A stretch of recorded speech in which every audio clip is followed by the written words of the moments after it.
Welcome to Telugu 70 channel. So, ఈరోజు మనతో పాటు ఒక సూపర్ హీరో ఉన్నారనే చెప్పాలి. ఎందుకంటే ఉమ్మడి ఆంధ్రప్రదేశ్ ఉన్నప్పుడు రోజుల్లో ఒక అవినీతి పరులకి గుండెల్లో హడలు పుట్టించిన ఒక వ్యక్తిగా మనకి జేడీ లక్ష్మీనారాయణ తెలుసు. అంతకంటే తర్వాత ఆహ్, జై భారత్ నేషనల్ పార్టీ వ్యవస్థాపకులుగా ఉండి ప్రజలు సేవ చేయడానికి మన ముందుకొచ్చారు జేడీ లక్ష్మీనారాయణ గారు. సో, ఆయన మనతో పాటు ఉన్నారు. ఆయనతో మాట్లాడదాం. సార్ నమస్తే. నమస్తే. నిజంగా మీరు చాలా మందికి ఇన్స్పిరేషన్. సో, అవినీతి పరులకు కూడా చాలా భయం పుట్టించే విధంగా కూడా మీ మీ వ్యాఖ్యలు కానీ, మీరు ఫాలో అయ్యే రూల్స్ కానీ ఉంటాయి. సో, ఇంతమందికి ఇన్స్పిరేషన్ అవ్వడానికి అండ్ అలాగే ఇన్స్పైర్ అవుతున్నారు. ఎలా అనిపిస్తుంది? అంటే ప్రజల్లో విషయాలు తెలియజేయాలి. ప్రజలు సరియైన నిర్ణయం తీసుకోవాలన్నదే మా భావం.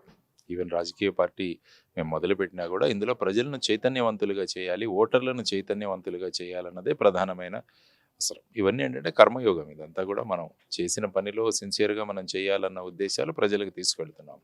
కాబట్టి ఆ విధంగా చేసుకుంటూ వెళుతూ ఈ సందర్భంగా ఈ విశాఖపట్నం స్టీల్ ప్లాంట్ యొక్క పబ్లిక్ ఇంట్రెస్ట్ లిటిగేషన్ వేయడం, ఇవన్నీ కూడా స్టీల్ ప్లాంట్ మన ప్రభుత్వ రంగ సంస్థగా ఉంటే ఏ విధంగా మనకు ఉపయోగపడుతుందని ప్రజలకు చెప్పే ప్రయత్నంలో కూడా ఉన్నామన్నమాట. సో ఆ విధంగా ప్రజల జీవితాలు బాగుండాలి, తర్వాత ప్రజాస్వామ్యం అందరికీ కూడా అందుబాటులో ఉండాలి, ఏవైతే పేదరికం నుంచి ప్రజలు బయటికి రావాలి, ఎవరి మీద అన్యాయం జరగకూడదు, ఇలాంటివన్నీ కూడా ప్రభుత్వాలు ఎప్పుడు కూడా ప్రజల్ని వాళ్ళ సొంత పిల్లల్లాగా చూసుకోవాల్సిన బాధ్యత ప్రభుత్వాల మీద ఉందని వాళ్ళకు కూడా వాళ్ళ బాధ్యతను కూడా గుర్తు చేస్తుంటాం అనమాట. సో ఆ విధంగా ప్రజలను సమాయత్తం చేసే ప్రయత్నంలో అప్పటి నుంచి ఉన్నాను, ఇప్పుడు కూడా చేస్తూనే ఉన్నాను. గద్దర్ గారు అంటే ఒక నక్సలైట్ల వ్యవస్థకి సంబంధించిన వారు. మీరేమో సిన్సియర్ ఐపీఎస్ ఆఫీసర్. ఇద్దరి మధ్యన ఒక కామన్ పాయింట్ ఉంటేనే కానీ ఒక మనిషికి నచ్చరు. సో అలాంటి పాయింట్ మీకు ఏమనిపించింది? అల్టిమేట్గా ఏంటంటే గద్దర్ గారు కూడా ప్రజలు బాగుండాలి, ఏ విధమైన శోషణ ఏదైతే ఉందో, ఈ విధంగా ఎక్స్‌ప్లాయిటేషన్ ఏదైతే ఉందో ఇదన్నీ కూడా ఆపాలని వారు కోరుకున్నారు.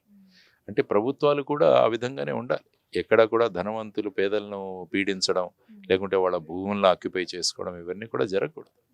ఎందుకంటే ప్రభుత్వాలు సక్రమంగా స్పందిస్తే ఇటువంటి ఉద్యమాలకు కూడా అవసరం లేదు.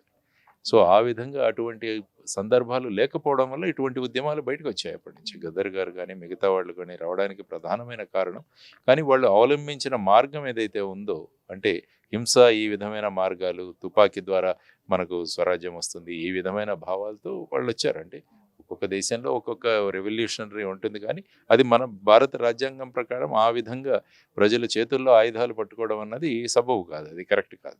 అందుకనే అన్నారు మీరు కూడా బ్యాలెట్లోకి రండి, బ్యాలెట్లోకి వచ్చి మీరు కూడా ప్రజాస్వామ్యంలో. కానీ అటువంటి బ్యాలెట్లో వచ్చినవి ఏంటంటే ఈ బ్యాలెట్ కూడా సక్రమంగా జరగాలి. అంటే ఇంత డబ్బులు పెట్టి మనము ఎలక్షన్లో కంటెస్ట్ చేయాలంటే సర్వసాధారణ వ్యక్తి ఆ పోటీలో నిలబడడం కూడా చాలా కష్టం. కాబట్టి అటువంటి సమమైన ఫీల్డ్ తయారు చేయాల్సిన బాధ్యత మళ్ళా ప్రభుత్వం మీద ఉంది. కాబట్టి అటువంటి ఉద్యమాలు జరగకుండా ఉండాలి అంటే అందరికీ సమానమైన అవకాశం కల్పించాల్సిన అవసరం కూడా ఉంది.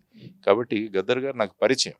ఆయన ఇక్కడికి వచ్చినప్పుడు ఆయన ఎంతో చక్కగా చాలా ఆప్యాయంగా మాట్లాడతాడు. లచ్చన్న ఎలా ఉన్నావే అని మాట్లాడేవాళ్ళు ఆయన.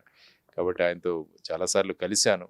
ఆయన భావాలు, తర్వాత ముఖ్యంగా ఈ ఉక్కు సత్యాగ్రహం అన్న సినిమాలో కూడా వారు నటించారు. ఇప్పుడే ఆ సినిమాని కూడా చూడడం జరిగింది.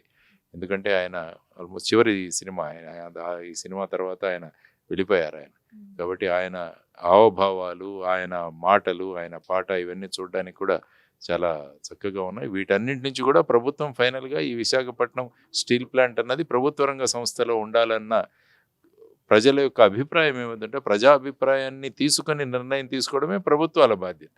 వాళ్ళ నిర్ణయాలు ప్రభుత్వాలు ప్రజల మీద రుద్దకూడదు. ఎప్పుడు కూడా ప్రజా నిర్ణయాలు తీసుకొని వాళ్ళ నిర్ణయాలు మార్చుకోవాలి.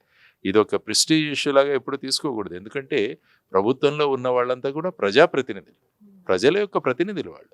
కాబట్టి ప్రజా అభిప్రాయాన్ని వాడు ప్రతిబింబింప చేయాలి, కానీ వాళ్ళ నిర్ణయాన్ని ప్రజల మీద రుద్దే ప్రయత్నం చేయకూడదు. కాబట్టి ఆ విధమైన ప్రయత్నాలు మారుకొని విశాఖపట్నం స్టీల్ ప్లాంట్ అన్నది ప్రభుత్వ రంగ సంస్థగా కొనసాగించే దిశగా ప్రభుత్వం నిర్ణయం తీసుకోవాలని అందరూ కోరుకుంటున్నాం. అండ్ మీరు చెప్పినట్లుగానే ప్రజా సమస్యలు చాలా వరకు ఉంటాయి. అందులో మెయిన్గా ఇప్పుడు వైజాగ్ స్టీల్ ప్లాంట్ ప్రైవేటీకరణ ఒకటి, అమరావతి ఒకటి మేజర్ ప్రాబ్లమ్స్గా మనం చూస్తున్నాం ఇప్పుడున్న ఆంధ్రప్రదేశ్లో. ఇప్పుడున్న గవర్నమెంట్ దానికి ఒక సొల్యూషన్ అనేది చూపించద్ది అని మీరు అనుకుంటున్నారు? డెఫినెట్గా. ఎందుకంటే ప్రజాభిప్రాయానికి ఎదురుగా వెళితే ఏమవుతుందంటే ఫైనల్గా నిరాశ ఎదురవుతుంది. ఇప్పుడు ఫర్ ఎగ్జాంపుల్ 3 చట్టాలు తీసుకొచ్చారు రైతుల సందర్భంలో. వాళ్ళందరూ కూడా అక్కడ బార్డర్లో ఉండి వాళ్ళు చేయడం వల్ల ఒక సంవత్సరంన్నర అక్కడ కూర్చోవడం వల్ల ఫైనల్గా ఆ చట్టాలను ఉపసంహరించుకోవాల్సి వచ్చింది, విత్డ్రా చేసుకోవాల్సి వచ్చింది. కాబట్టి ఎందుకంటే ప్రజల భావాలను అర్థం చేసుకోవాలి ఎప్పుడు కూడా ప్రభుత్వాలు. ఇది ప్రజాస్వామ్యం, ఇది నిరంకుశతత్వం కాదు, ఇది ప్రజాస్వామ్యం. ప్రజాస్వామ్యంలో ప్రజల యొక్క భావాలకు, ప్రజల ఆలోచనలకి చాలా విలువ ఉంటుంది. కాబట్టి ఆ విలువ ఎప్పుడైతే మనం ఇస్తామో, ఇప్పుడు కూర్చోండి, ఇప్పుడు ఏమడుగుతున్నారు స్టీల్ ప్లాంట్లో? మాకు గనులు కేటాయించండి, లేకుంటే సెయిల్లో విలీనం చేయండి, ఈ రెండు అడుగుతున్నారు. ప్రభుత్వం ఇది చేయొచ్చు, ఎందుకంటే సెయిల్ ద్వారా కూడా ఆల్మోస్ట్ 1,00,000 కోట్లు వాళ్ళు ఇన్వెస్ట్మెంట్ పెట్టి వాటి యొక్క కెపాసిటీని పెంచడానికి ప్రభుత్వమే నిర్ణయం తీసుకుంది.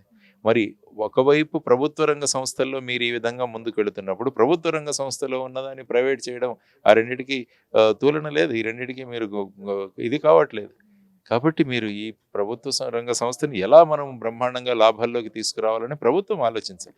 ప్రైవేటీకరణ చేయడం ఏంటి, చాలా సులభం, ఎవరో ఒక ప్రైవేట్ వాళ్ళకి ఇచ్చేయడం. మరి ఇంత ప్రభుత్వం ఎందుకు దానికి? మరి ప్రభుత్వం ఉన్నప్పుడు దాన్ని ఎఫిషియెంట్గా చేసే బాధ్యత ప్రభుత్వం మీద ఉంది.